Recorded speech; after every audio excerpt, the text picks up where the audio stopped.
మీ జీఐఈటీ ఇప్పుడు జీజేయుగా మారింది. 2000కు పైగా ప్లేస్మెంట్స్, ఐపీఎం, కేపీఎంజీ వంటి సంస్థలతో ఇంటిగ్రేటెడ్ కోర్సులు. యూపీఎస్సీ కోచింగ్, అడ్మిషన్లు ఓపెన్.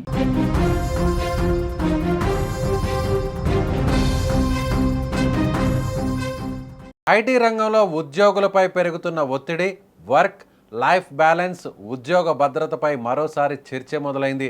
హైదరాబాద్కు చెందిన టెక్ మహీంద్రా సంస్థలో పనిచేసినట్లు చెబుతున్న సాఫ్ట్వేర్ ఉద్యోగిని భావన చేసిన ఆరోపణలు ప్రస్తుతం తీవ్ర చర్చనీయాంశంగా మారాయి. తనతో యాజమాన్యం అమానుషంగా వ్యవహరించిందని ఆరోపిస్తూ ఆమె గురువారం దుండిగల్ పోలీసులను ఆశ్రయించింది. ఇదే అంశం ఇప్పుడు సంచలనంగా మారుతోంది. కాగా సాఫ్ట్వేర్ ఉద్యోగిని భావన గురువారం మేడ్చల్లోని టెక్ మహీంద్రా కంపెనీ ముందు ధర్నాకు దిగింది. ఈ సందర్భంగా భావన మీడియాతో మాట్లాడుతూ, నేను ఇటీవలే జాబ్లో జాయిన్ అయ్యాను. ఉద్యోగాలకు వందలాది మంది వస్తే ఇంటర్వ్యూలో పాస్ అయి ఉద్యోగంలో చేరాను. జూన్ నెలలో నాకు ఆరోగ్యం బాగాలేదు, ఫ్లోర్ మీదనే పడిపోయా. వాళ్ళు ఇక్కడి నుంచి యూనివర్సిటీలో ఉన్న చిన్న హాస్పిటల్కు తీసుకెళ్లారని తెలిపింది. ఇక ఏదైనా సరే అని పిఎస్కు వెళ్ళాను. పిటిషన్ తీసుకొని రసీదు ఇచ్చారు. సడన్గా ఉద్యోగంలో నుంచి తీసేస్తే నా కుటుంబం పరిస్థితి ఏంటి? ఎవరైతే నన్ను జాబ్లో నుంచి తీసేశారో, ఎవరైతే నాకు ఈమెయిల్ చేశారో వాళ్ళందరినీ టెర్మినేట్ చేసేదాకా నేను మాత్రం ఏమాత్రం వదలను, ఇక్కడే కూర్చుంటా అని భావన చెప్పింది.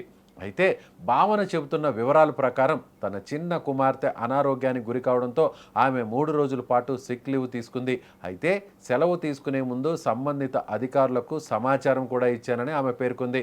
అయినప్పటికీ యాజమాన్యం తన పరిస్థితిని అర్థం చేసుకోకుండా వేధింపులకు గురి చేసిందని ఆమె ఆరోపిస్తోంది.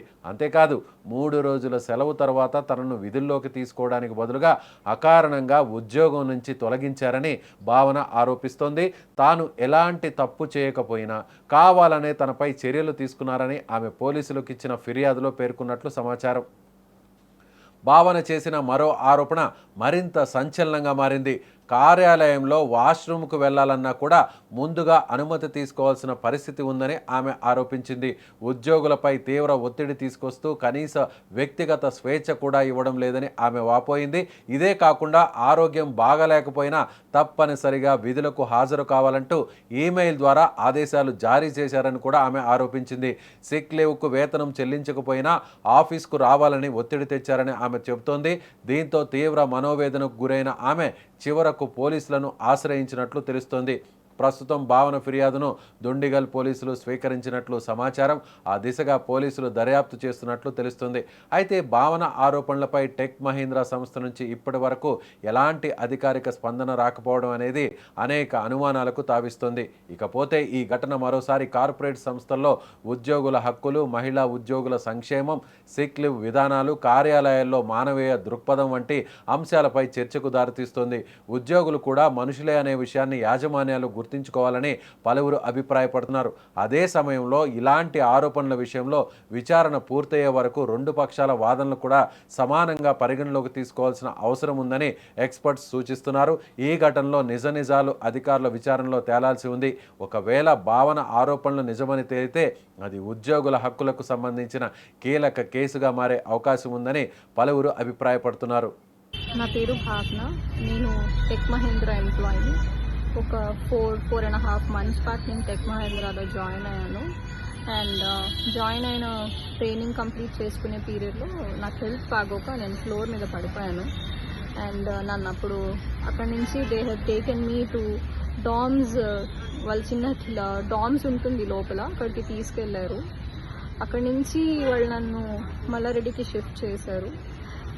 అక్కడ కూడా మెడికేషన్ సరిగ్గా లేకపోవడంతో ఎనీహౌ మా ఇంటి దగ్గర ఉన్న డాక్టర్కి షిఫ్ట్ అవుదామని వెళ్ళిపోయాను.